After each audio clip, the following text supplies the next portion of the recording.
Good day to everybody. It's an honor to be here. Good day to everyone. It's an honor to be here. After WikiLeaks published the Iraq war logs, which Chelsea Manning had disclosed, Amnesty International and the United Nations Special Rapporteur on Torture urged the U.S. President Barack Obama to order an investigation into the complicity of U.S. forces in handing detainees over to the Iraqi security forces in Iraq, who then tortured them.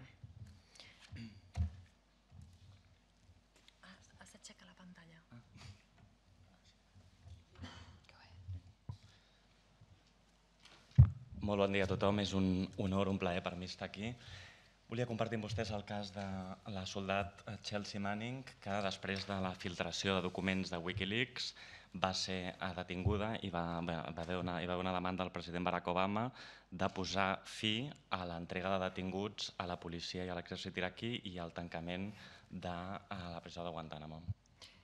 It was reported that U.S. authorities failed to investigate hundreds of reports of abuse, torture, rape, and even murder by Iraqi police and soldiers, and that conduct appeared to be systematic and normally unpunished. Es va acusar en aquest context a les autoritats dels Estats Units de deixar d'investigar més de 100 informes d'abusos, tortures i abusos que, bé, segons totes les dades apunten, haurien estat sistemàtics. A 2006 diplomatic cable that Manning disclosed to WikiLeaks referred to the killing of an Iraqi farmer and his family by U.S. forces. U.S. officials declared that the allegations that the troops executed the family and then hid the alleged crimes by directing an airstrike were absolutely false. Segons un cable diplomàtic de l'any 2006, s'acusa a l'exèrcit nord-americà d'haver assassinat a un granger iraquí i bé, el govern dels Estats Units va declinar qualsevol responsabilitat en relació a aquestes acusacions. The author of the cable, however, the UN Special Rapporteur on Extrajudicial, Summary, and Arbitrary Executions, wrote in that cable that autopsies carried out at Tikrit Hospital revealed all the corpses were shot in the head and handcuffed. L'autor d'aquest cable, el relator especial de les Nacions Unides sobre execucions extrajudicials sumàries o arbitràries, va revelar, no obstant això, que les autòpsies dels cossos d'aquestes persones assassinades demostraven que havien sigut disparades directament al cap. The night raid by U.S. forces had killed 11 people, including an elderly woman in her 70s and a 5-month-old baby. There was never a response to the cable by Philip Alston, the UN Special Rapporteur. Després hi ha el cas d'un atac aeri nocturn dels Estats Units que va acabar amb la vida d'11 persones, incloent una dona gran d'uns 70 anys i també un nen de 5. No obstant això, aquest cable diplomàtic mai va ser objecte de cap resposta per part de cap autoritat nord-americana.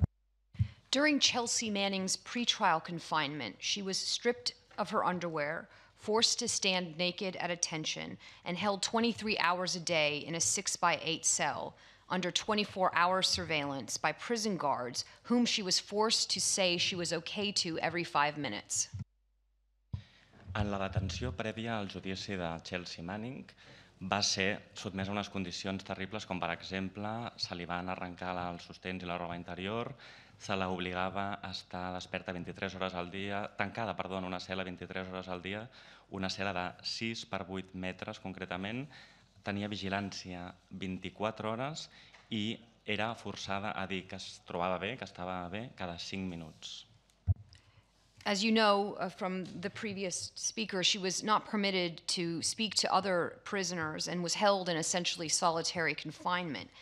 But during the day, she was also not permitted to lay down or to lean her back against the wall. She had to sit on the edge of her bed for her waking hours with her feet touching the ground. La meva companya Adriana ja els ho ha comentat, però durant aquesta detenció la soldat no va poder tenir contacte amb cap altre pres. A més, no se li permetia, per exemple, rascar-se l'esquena o estar de peu. Havia d'estar simplement asseguda al final del llit amb els peus sempre tocant a terra.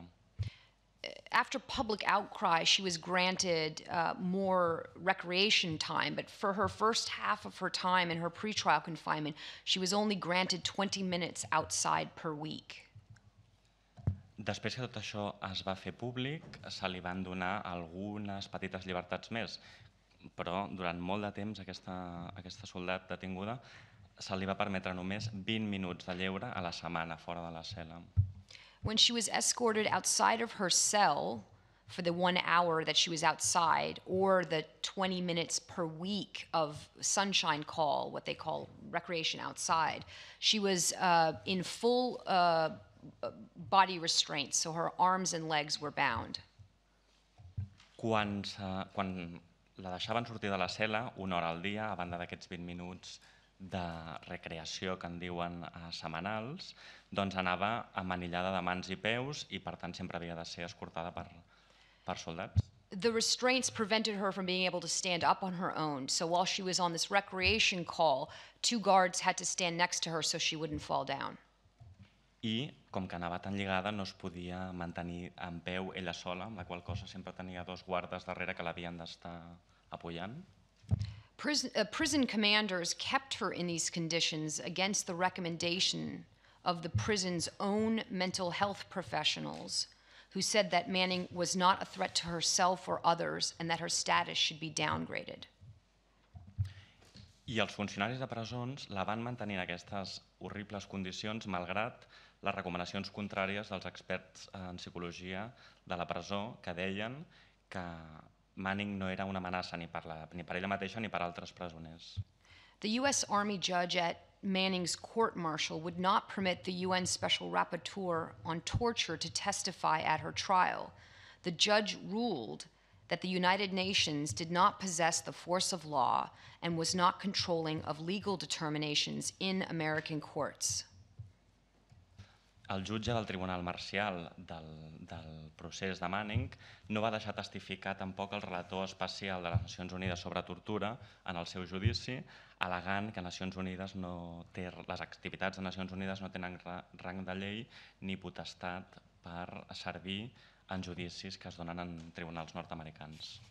The military judge at her court-martial did rule that her pretrial confinement was illegal, but she only granted Manning 112 days reprieve on a 35-year sentence. Malgrat dictaminar al jutge que les condicions de detenció prèvies al judici de Manning havien estat il·legals, només se li va atorgar una reducció de la pena de 125 dies sobre una condemna total de 35 anys. The UN Special Rapporteur on Torture, Juan Mendez, would have testified that U.S. officials told him that Manning's confinement conditions before her trial were imposed on her on account of the seriousness of the charges of which she was accused of. El relator especial de les Nacions Unides sobre la tortura, Juan Méndez, va declarar que les especials i duríssimes condicions de detenció de Manning se li havien imposat degut a la gravetat dels fets de què era acusada. In other words, what you and I would consider pretrial punishment, which is illegal. El que tots nosaltres consideraríem simplement un càstig que es du durant una situació prèvia a un judici, i això és il·legal? The UN Special Rapporteur on Torture ruled that Manning's treatment was cruel and unusual. El relator especial de les Nacions Unides va dictaminar que aquest tracte era cruel i inhumà. Whistleblowers in the U.S. military intelligence sector have none legal means of publicly disclosing classified information about how the state illegally or wrongfully employs violence. Els whistleblowers, aquells que donen la veu d'alerta a l'exèrcit nord-americà, no tenen cap mitjà mínimament al seu abast per tal de denunciar com l'exèrcit nord-americà i el govern nord-americà utilitzen de manera directament il·legal o com a mínim errònia la violència. No hi ha cap mitjà per compartir aquesta informació de manera pública. The lack of transparency at her court-martial raises serious questions about the justice of her conviction. Transparency is vital to the public's perception of the legitimacy of a criminal proceeding. La falta de transparència del procés de Manning és quelcom molt greu en aquest context perquè la transparència és completament bàsica per tal que la ciutadania, la població, cregui i respecti la legitimitat dels tribunals.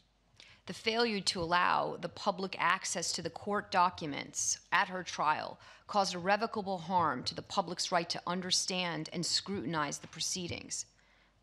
The public was denied access to 30,000 pages of court documents until 18 months into the legal proceeding, which lasted 20 months. La falta d'accés a la documentació sobre el judici de Manning és una clara violació del dret d'informació de què disposa la ciutadania. Es va negar accés a més de 30.000 documents del cas de Manning fins al cap de 18 mesos, transcorreguts 18 mesos del procés, que va durar en total 20, és a dir, fins al cap de només 2 mesos abans de finalitzar el procediment es va tenir accés a aquesta documentació. The public did not even have an official transcript of how Manning pled to the charges, and there were 22 of them, so they were very complicated. Tampoc el públic va tenir accés a una transcripció de la declaració d'innocència o culpabilitat de Manning de tots els delictes de què se l'acusaven, i se l'acusava de 22 delictes molt complexes. The military judge also ruled that Manning's good motive to inform the public was not relevant at her trial. També el jutge va dictaminar que els suposats bons motius de compartir aquesta informació no eren rellevants per al judici. Manning's motive, therefore, could not be used to mitigate the accusation against her drawn from the language of the Espionage Act, of which she was charged, that she had reason to believe that her actions would harm the United States. És a dir, que els motius que van empènyer a Manning a la divulgació d'aquesta documentació confidencial no van poder ser utilitzats per a mitigar la pena que se li va acabar imposant, i tot això es va fer emparant-se en la llei d'espionatge, segons la qual se suposa que Manning hauria hagut de tenir consciència del potencial dany que podia fer als Estats Units al compartir aquesta informació. Her trial reflects President Barack Obama's unprecedented campaign against U.S. whistleblowers, employing the Espionage Act of 1917, a statute intended to prosecute spies. El judici de Manning, jo crec, és una clara mostra de la campanya ferotge del president Barack Obama en contra dels whistleblowers, d'aquells que llencen la veu d'alarma, tot emparant-se en una llei de 1917 que tenia per objecte, de fet, perseguir l'espionatge. The U.S. Department of Justice argues in another espionage case that leaks to the press are a greater threat to society than when spies provide classified information to a foreign government. El Departament de Justícia dels Estats Units va arribar a dir, fins i tot, que les filtracions a la premsa eren una amenaça més gran, si cap, que el fet que un espia simplement compartís informació amb un país, amb un altre país. We often hear in the media that Manning was less responsible than Edward Snowden, who released information or disclosed classified information about U.S. mass surveillance. Because Manning, it's alleged in the press, dumped material onto the internet. Fins i tot hi ha mitjans de comunicació que acusen a Manning d'haver actuat de manera més responsable encara que Edward Snowden, ja que, segons aquests mitjans de comunicació, ella va filtrar directament informació a internet, va penjar informació directament a internet sense un filtre previ dels mitjans de comunicació. But this accusation in the press does not hold up under the facts of what had actually occurred at her court-martial, because Manning was only charged under the Espionage Act for approximately 240 documents out of the 750,000 that she disclosed. And the documents that she disclosed had already been widely disseminated amongst at least 500,000 U.S. government employees and federal contractors.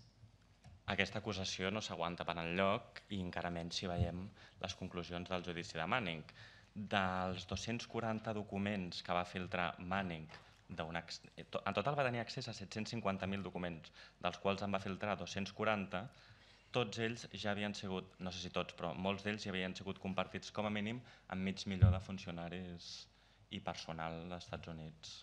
The documents actually charged against Manning under the Espionage Act, which number approximately 240, would presumably carry the weight of harm that could happen to the United States based on the Espionage Act language.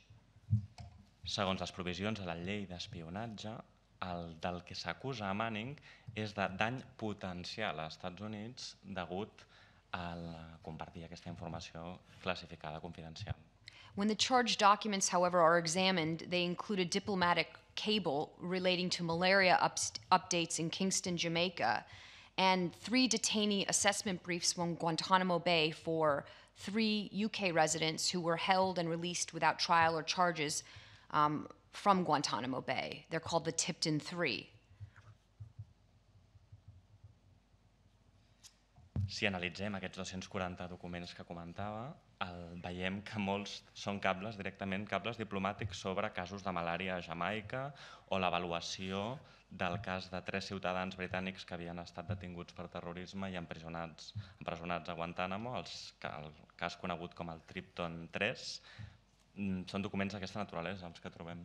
According to military prosecutors at Manning's court-martial, the UK residents, the Tipton 3, are considered terrorist recidivists because they are, quote, former detainees involved in anti-American propaganda or criticism, by which military prosecutors mean documentaries that advocate for the closing of Guantanamo Bay. El cas dels Tipton 3 que comentàvem és especialment interessant en el sentit que se'ls considera terroristes reincidents, tenint en compte que no van ser objecte de cap judici ni de cap condemna, però són considerats terroristes reincidents pel fet d'haver vertit crítiques sobre els Estats Units en un documental sobre la situació de la presó a Guantánamo.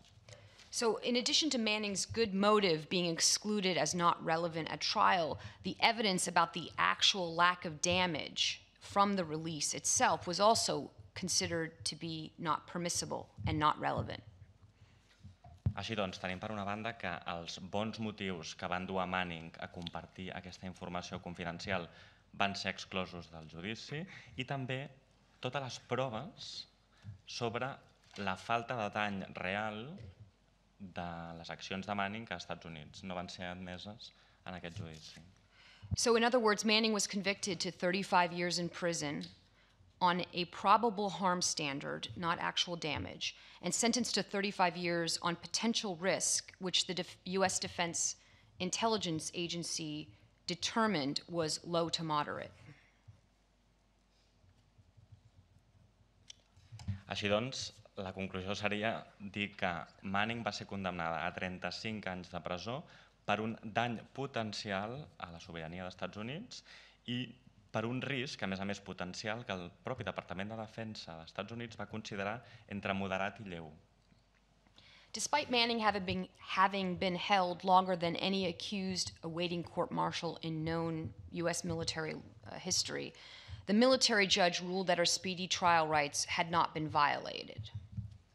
Malgrat que el cas de Manning és el més llarg de la història en quant a detenció prèvia a un judici, el jutge va dictaminar que els drets de Manning a un judici ràpid no havien estat violats en cap moment.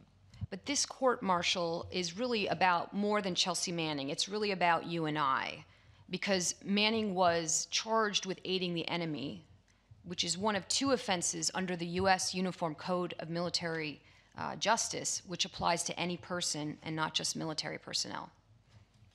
I aquest judici del que va ser objecte Manning hauríem pogut ser objecte nosaltres mateixos, ja que al cap i a la fi se la va acusar d'alimentar a l'enemic, un delicte que no està reservat únicament per al personal militar, sinó també per al personal civil. Her prosecution, even though she was acquitted, set a very broad legal precedent in the United States. All a prosecutor would have to prove in any future legal case against a whistleblower or a publisher is that the accused knew that the enemy of the United States or a foreign adversary of the United States used the media organization's platform to collect intelligence. I això senta un precedent inèdit en quant a senta jurisprudència, ja que en qualsevol cas futur entre Estats Units en contra d'un whistleblower, d'algú que dona la veu d'alarma sobre informacions confidencials, s'haurà de demostrar, a partir d'ara, que aquesta persona sabia que els mitjans de comunicació publicarien tota la informació en plataformes d'abast públic. The state itself does not have an ethical or a moral imperative. The verdict of the ages is that the legitimacy of a law or a policy and the state itself derives itself from its dependence on the public conscience. Didn't quite get it. Yeah, that's okay. The state doesn't have an ethical or moral imperative. But in which sense? Imperativo. No, that I get, but Yeah. I mean, what do you mean by that? The state itself isn't ethical in and of itself. Aquí cal fer la reflexió de que els estats no tenen imperatius morals en tant que estats, It derives its morality or its ethics from its dependence on the public conscience. sinó que la moral de l'estat depèn de l'opinió pública i de la ciutadania. So caught in an expanding, secret, and amoral U.S. executive, Manning's conscience compelled her to appeal to a higher law, which is the public conscience. Amb la qual cosa aquí jo defensaria que els motius que van dur a Manning a distribuir aquesta informació confidencial tenen a veure amb una llei superior humana, que seria la llei de la consciència col·lectiva o de la moral col·lectiva. And for that reason, I urge you to pressure the U.S. administration to pardon her and release her immediately. I és per això que jo els demano aquí que, en la mesura de les seves possibilitats, exerceixin la pressió necessària davant de l'administració nord-americana demanant el seu immediat alliberament i perdó. Thank you. I moltíssimes gràcies.